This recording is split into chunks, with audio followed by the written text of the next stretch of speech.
Hello, everybody. Bob DiGiacomo, Bermuda Bob Leadership and Intentional Growth Coaching. And before I get started, let me just say that the results are in. Being a leader requires people. The results are in.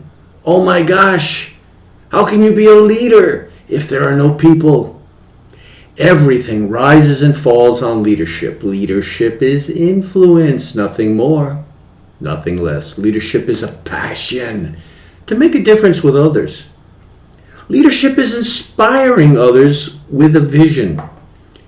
I could cite leadership phrases on and on and on. One thing would remain static. That without people, what or whom would you be leading? In fact, without a lot of people working together, there would be absolutely no successful leaders.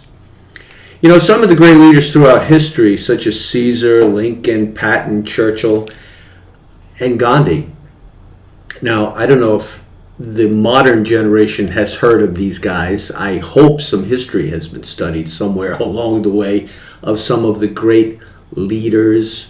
Although, with the way things are going today, some of the great leaders are no longer recognized as being so great based on having to be politically correct. But I'm not going there. I'm not touching that today. However, as I said, such as Caesar, Lincoln, Patton, Churchill, Gandhi would not have been great without the support of people. I will dare to take this one step further and note that even in religion, the likes of Jesus and Muhammad would not have been successful without a following. Too often people in a position of leadership learn the hard way that it is better to work together with others to achieve a common goal rather than play that famous radio station WIIFM, what's in it for me.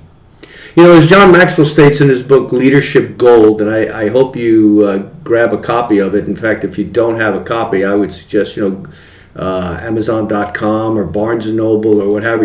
What, you're not reading? How are you going to expand your horizons?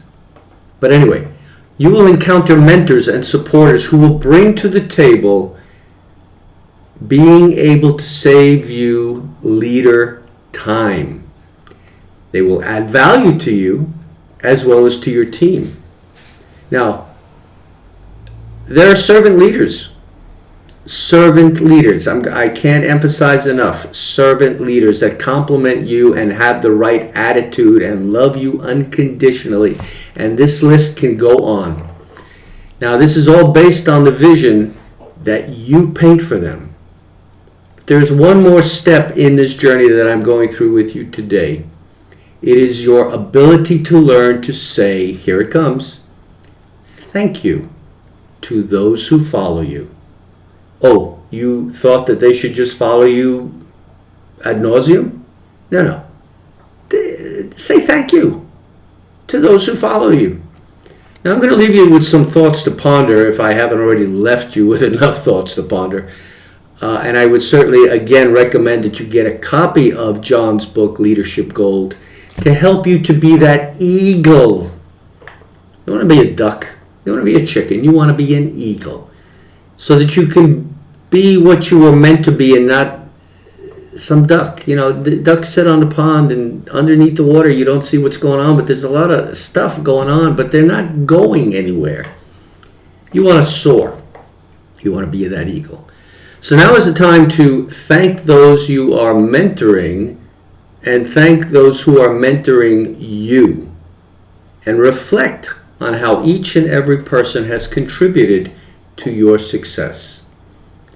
And most important, communicate it to them both verbally and in writing, and find a way to reward them.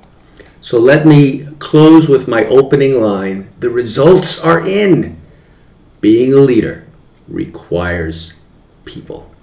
So until next time, Bob DiGiacomo, Bermuda Bob Leadership and Intentional Growth Coaching, and I will be coming to you from beautiful and sunny Bermuda. No matter what it's doing outside, it's beautiful and sunny. I mean, hey, you should see the picture I put on my computer screen today of one of the sunsets that I took recently. Oh my gosh, totally, totally awesome. But you got to be here to see it. All the best.